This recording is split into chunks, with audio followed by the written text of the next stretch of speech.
Desde hace siglos la humanidad ha temido a fuerzas que no puede comprender. Historias de posesiones, voces extrañas y cuerpos controlados por lo inexplicable han sido registradas en todo el mundo. El escepticismo de la gente les hace negar la realidad, pero hoy investigaremos 3 casos de exorcismos reales que cambiaron la historia de quienes los vivieron y de quienes los presenciaron.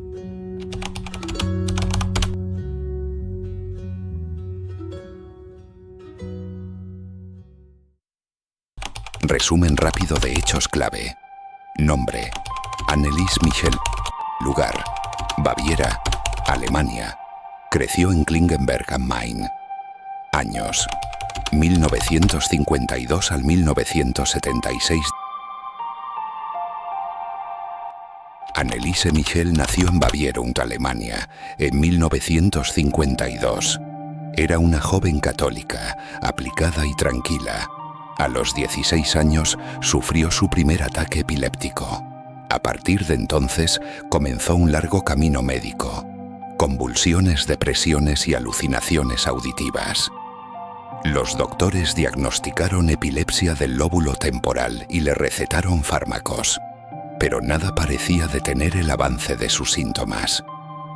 Pronto, Anneliese comenzó a experimentar lo que su familia interpretó como señales de posesión, rechazo a objetos religiosos, voces extrañas y un profundo sentimiento de culpa espiritual.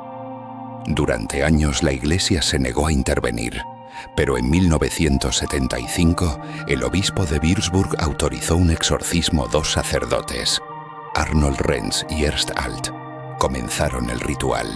En menos de un año realizaron 67 sesiones de exorcismo, algunas de más de 4 horas. En las grabaciones, Anneliese parecía hablar con varias voces, que se identificaban como Lucifer, Judas, Caín e incluso un sacerdote del siglo XVI llamado Fleischmann.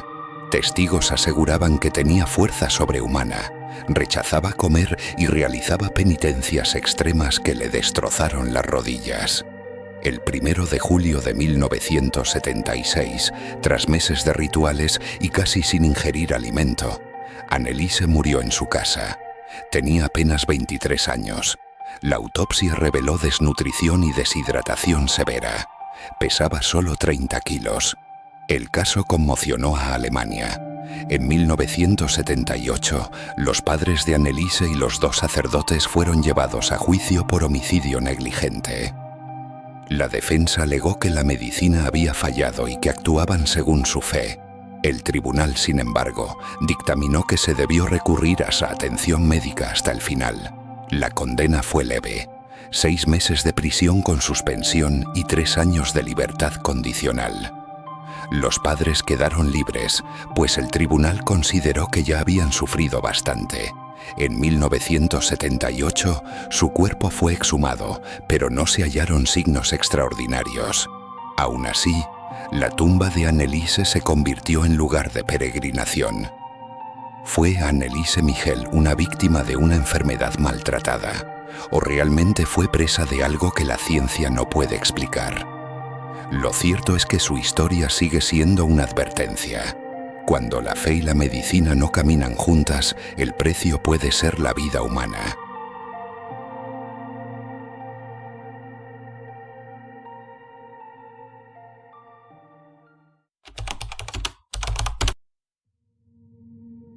En 1949, un niño de apenas 14 años se convirtió en el centro de uno de los exorcismos más famosos de la historia. Un caso tan extraño que inspiró la novela y la película El Exorcista. Roland era hijo único, tímido y muy apegado a su familia. Pero había una persona en especial con la que compartía mucho tiempo: su tía Harriet.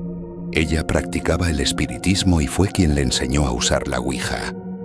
Tras la muerte repentina de su tía, Roland intentó comunicarse con ella usando la tabla. Fue entonces cuando comenzaron los fenómenos extraños: golpes en las paredes, objetos que se movían solos y arañazos que aparecían en la piel del niño sin explicación. Los padres de Roland afirmaban que escuchaban pasos en la casa, arrastrar de muebles, golpes constantes. La cama del niño se agitaba violentamente cada noche, y los crucifijos colgados en la pared parecían moverse solos.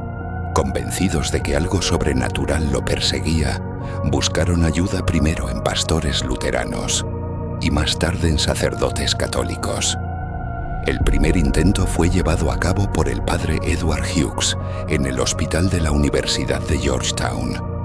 Ataron a Roland a la cama y comenzaron el ritual. Pero de repente, el niño entró en un estado de furia incontrolable.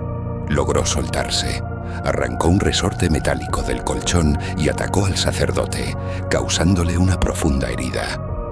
El ritual fue suspendido y el caso parecía perdido. Ante la gravedad de los hechos, el caso fue entregado al padre William Bowdern, un jesuita de San Luis.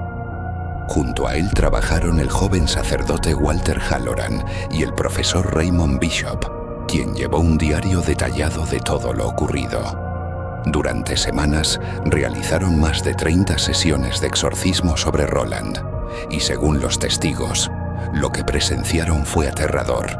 El diario del padre Bishop describe fenómenos escalofriantes, gritos y voces guturales que no parecían del niño, marcas en la piel que formaban palabras como hell o evil, olores nauseabundos que llenaban la habitación, objetos volando y camas que se agitaban sin razón.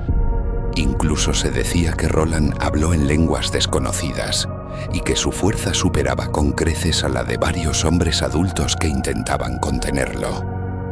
El exorcismo final ocurrió el 18 de abril de 1949 en el Hospital Alexian Brothers de St. Louis. Tras horas de rituales, Roland entró en un trance y gritó con una voz grave y profunda: «Satanás, yo soy San Miguel.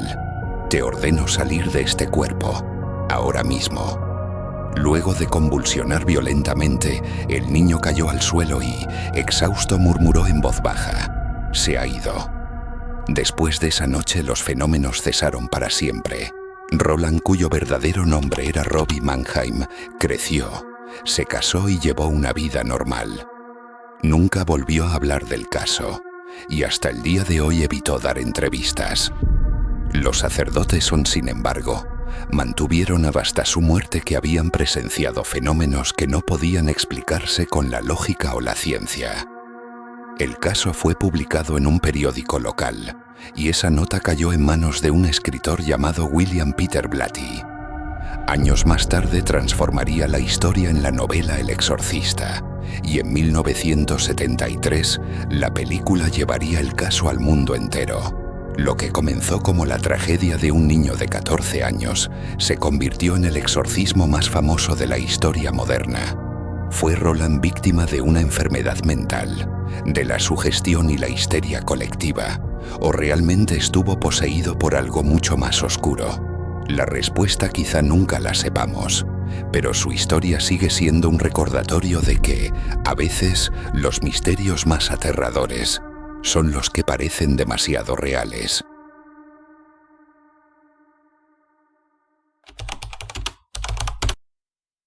Año 1906. En Sudáfrica, dentro de la tranquila misión católica de San Miguel, un adolescente de apenas 16 años estaba a punto de convertirse en el centro de uno de los exorcismos más estremecedores de los que se tiene registro. Su nombre, Clara Germana Cele. Clara era una estudiante interna en la misión. Según los informes de la época, llevaba una vida normal y piadosa, hasta que un día confesó a su confesor algo inquietante. Había hecho un pacto con el diablo. Algunos dicen que fue una broma adolescente, otros que lo dijo con absoluta seriedad. Pero a partir de ese momento, todo cambió. Pronto comenzó a mostrar un comportamiento extraño, accesos de violencia, una fuerza física desproporcionada y un rechazo absoluto a lo sagrado. Cruzarse con un crucifijo la hacía gritar y retorcerse. El agua bendita provocaba en ella reacciones violentas. Pero lo más aterrador fue cuando su voz comenzó a cambiar. Gutural, profunda, como si varias entidades hablaran al mismo tiempo a través de ella. Testigos aseguraron que Clara comenzó a hablar en idiomas que jamás había estudiado: alemán, francés, polaco. También revelaba secretos íntimos de las personas presentes, como si pudiera leer su mente. Su fuerza era tan grande que varias religiosas no podían contenerla, aunque era delgada y frágil. Y lo más escalofriante, en más de una ocasión fue vista levitando a más de 1 metro del suelo, mientras emitía gritos inhumanos que, según los testigos, parecían no provenir de un solo ser, sino de varios al mismo tiempo. La situación se volvió insostenible y 2 sacerdotes fueron designados para realizar el ritual de exorcismo: el padre Mansuet y el padre Erasmus. Durante 2 días, la misión se convirtió en escenario de una batalla espiritual. Clara se debatía entre accesos de furia y momentos de calma, insultaba y se burlaba de los sacerdotes, e incluso intentó estrangular a uno de ellos. Era necesario sujetarla entre varias personas, y aún así, su fuerza parecía inhumana.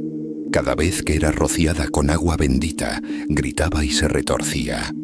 Finalmente, después de horas de oraciones, Clara lanzó un grito desgarrador y cayó inconsciente. Cuando despertó, estaba tranquila, serena, y no recordaba nada de lo ocurrido. El exorcismo fue considerado un éxito. Clara recuperó la calma y volvió a la vida cotidiana, aunque siempre quedó la sombra del pacto que confesó haber hecho. Los informes de la misión y los testimonios de monjas, sacerdotes y estudiantes quedaron como prueba de uno de los casos de posesión más documentados de la historia. ¿Fue realmente víctima de una posesión demoníaca? ¿O se trató de un caso de histeria colectiva y enfermedad mental, amplificado por la fe y el miedo de una comunidad religiosa? Más de un siglo después, el caso de Clara Germana Cele sigue siendo un misterio aterrador y uno de los exorcismos más impactantes jamás registrados.